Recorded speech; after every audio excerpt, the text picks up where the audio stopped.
Chapter 2, Snip's Great Adventure. The king! Poor Snip, crouched uncomfortably on the narrow sill, trembled with terror. For this time he was sure Mombi's incantation had taken effect and had turned King Kinda to a collar button. Mombi herself seemed as astonished as he. Dropping her hands at her sides, she peered sharply at the great white goose. "Well," wheezed the old witch, blinking her eyes rapidly, "well, if it isn't Pajuka, and simple as ever he was." "Whose fault is that?" complained the goose bitterly. "Who took away my elegant figure and gave me this ridiculous shape?" "You always were a goose," sniffed Mombi. "All you needed was a bill and feathers. You're one of the best transformations I ever did," she added proudly. "What are you fussing about, anyway?" "Would you like to be a goose?" asked the bird indignantly. "I should think you'd be ashamed of yourself, you old scundermuch." "I don't care a waffle what you think," retorted Mombi. "But if you care to think anything more, be quick about it, for your time has come." "Time?" puffed the goose. "What time?" "Dinner time," said Mombi unfeelingly. "You are tired of being a goose? Well, then, you shall be a dinner, and I trust you will pan out well." "Dinner!" screamed the goose, fluttering all of his feathers. "You wouldn't dare serve me for dinner. I'm a prime minister, and you know it." "Prime goose, you mean," snickered Mombi, reaching behind the table for the axe. Now all this, as you may well imagine, was frighteningly interesting to Snip. Raising himself on his elbow, he saw the two glaring furiously at one another. "Don't sass me, woman!" hissed Pajuka, flapping his wings. "I'll apple sass you," sneered Mombi. "The sooner you're roasted, the better. You know far too much." She made a snatch at the goose, but Pajuka, with a quick flounce, freed himself from the crate and soared into the air. "Help! Help! This woman is a witch!" he honked loudly. "Help! Help!"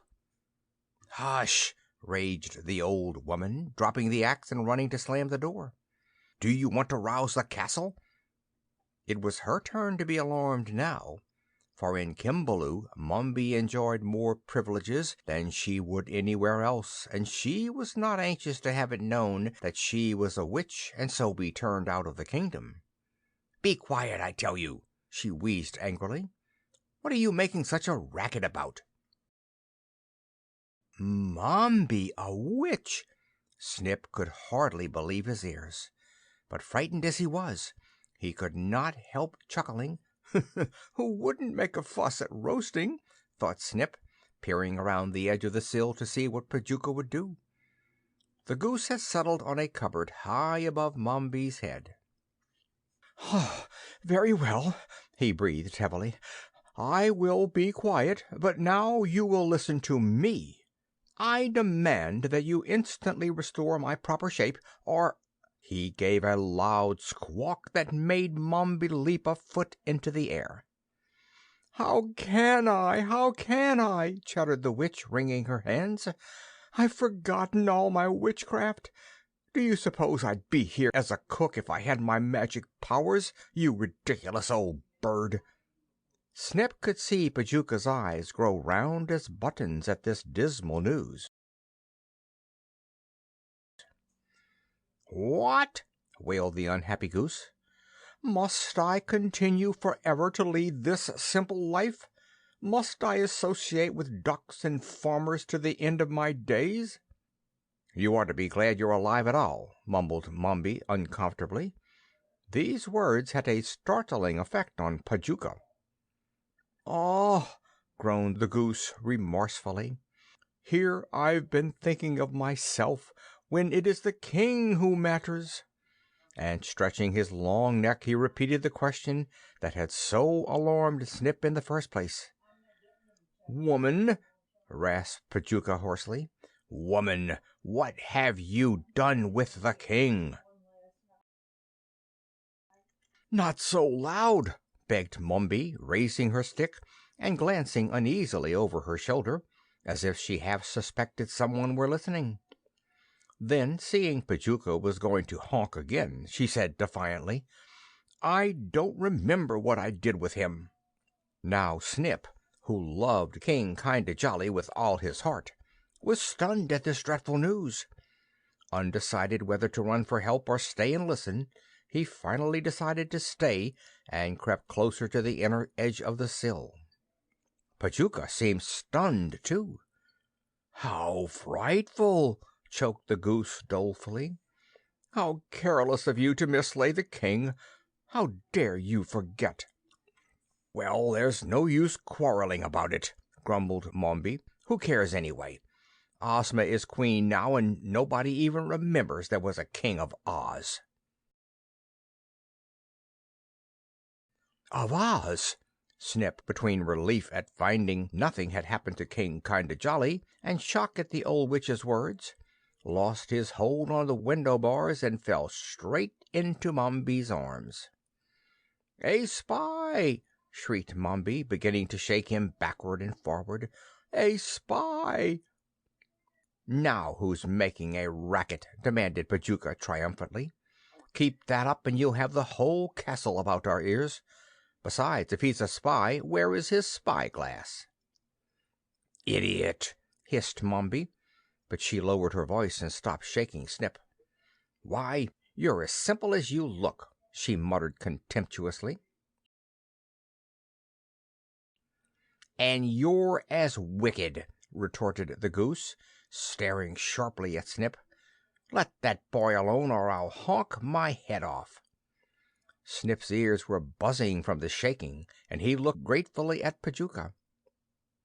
"Do you think I'm going to let him carry his tales to Kinda Jolly? No, sir! Into the soup kettle with him!" puffed Mombi, rushing Snip toward the stove. But at her first step the white goose flung himself at her head with such an outcry that she stopped at once. "Let the boy alone!" panted Pajuka. Then, seeing that it was useless to appeal to Mombi's goodness, he began to appeal to her badness. "The king will reward you generously if you restore him to the throne," began Pajuka craftily.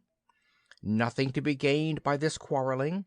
Let us put our heads together and find the King of Oz." Still holding Snip tightly by the wrist, Mombi sank upon a crooked stool and, half closing her eyes, began to think of the bad old days before little Ozma was queen. The bad old days when witches had been free to practice their arts, and she herself was one of the most powerful witches in the land. "I'll do it!" declared Mombi suddenly. "But how shall we find him when I forget what I have done with him?" "I'd know him anywhere," gulped Pajuka, 2 tears dropping off the end of his bill. "Haven't I been hunting him all these years?" "Yes, but I think he is transformed," muttered Mombi uneasily. "If the king is not himself, how do you expect to recognize him?" "I'd know him in any shape," insisted the goose. "But try to remember.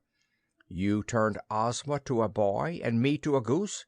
What did you do with the king?" So interested had the two become by this time, they had almost forgotten the presence of Snip. But Snip was listening with all his might, his ears fairly tingling with curiosity.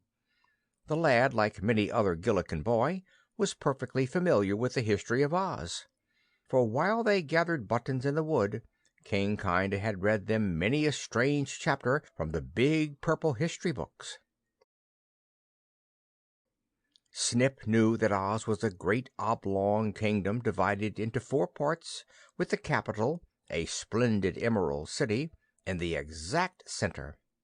The northern land was the Gillikin country, and Kimbaloo was but one of many kingdoms in that interesting section.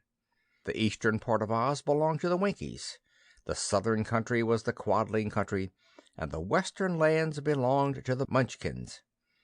Snip knew the names of the rulers of Oz as well as you know the names of the presidents, perhaps even better, for as only a part of Oz history has been written down, there have not been so many.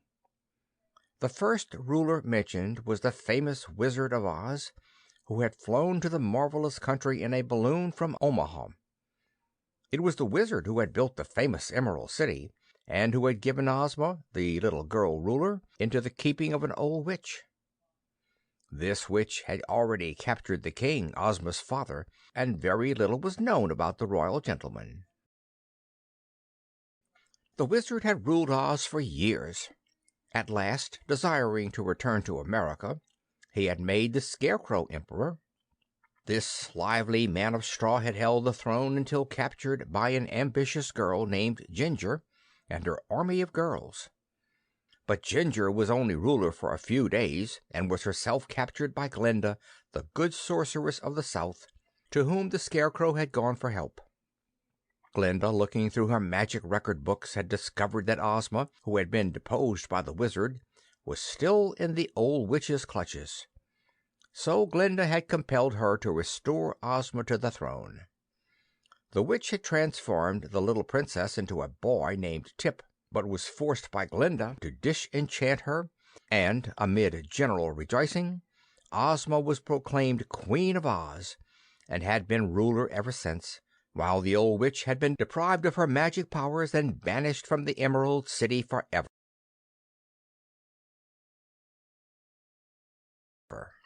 The Wizard of Oz had later returned and become one of Ozma's most trusted counselors, regretting exceedingly his part in giving her to the witch. As Snip listened, all of these facts went scurrying through his head, and while Professor Wogglebug in his history had neglected to put in the witch's name, looking at the dreadful old woman beside him, Snip realized with a shudder that Mombi was that witch. It had been generally supposed that the king, Ozma's father, had been utterly destroyed by Mombi's magic. But if what Pajuka said were true, the king in some shape or other was still alive and the rightful ruler of Oz, while this faithful goose was his prime minister. Snip longed to run to Kinda Jolly with the amazing news and to warn him against Mombi herself, but the old hag had him fast by the wrist, so there was nothing to do but listen. Even this was becoming harder and harder, for Mombi and Pajuka had lowered their voices to a whisper. Just as Snip had determined to jerk away and make a run for it, Mombi sprang to her feet. "We'll start at once," she cried determinedly, and jerking off her cook's cap, and without releasing her hold on Snip, she snatched her peaked witch hat from a low cupboard and set it jauntily on the side of her head. Then, dragging Snip with her, she began hobbling about the kitchen, collecting pepper shakers, mustard boxes, spices, herbs, and various other supplies from the shelves. These she tossed quickly into a basket with a loaf of bread, a cold chicken, and some cheese. "Come on!" croaked the witch, motioning to Pajuka. "Come on before anyone misses us." "What about the boy?" asked the goose doubtfully. "Let him carry the basket," snapped the witch. Thrusting the basket into Snip's hands, Mombi gave him such a glare that the poor lad's heart dropped into his boots. Then, grabbing him by the sleeve, she rushed him through the door leading into the kitchen garden. A high hedge surrounded the garden, so no one saw them go. The garden ran down to the edge of a gloomy forest. Into this forest plunged Mombi, Pajuka waddling and flying after her, and poor Snip, casting many longing glances over his shoulder at the dear old castle of Kimbaloo, where life had been so carefree and so merry. It is one thing to set out on a journey of adventures yourself, but to be dragged away against your will by a wicked old witch is another pair of pickles entirely, and though Snip was as brave as the next fellow, he could not keep back his tears at parting from Kinda Jolly, Rosa Mary, and his many gay comrades in the Button Wood.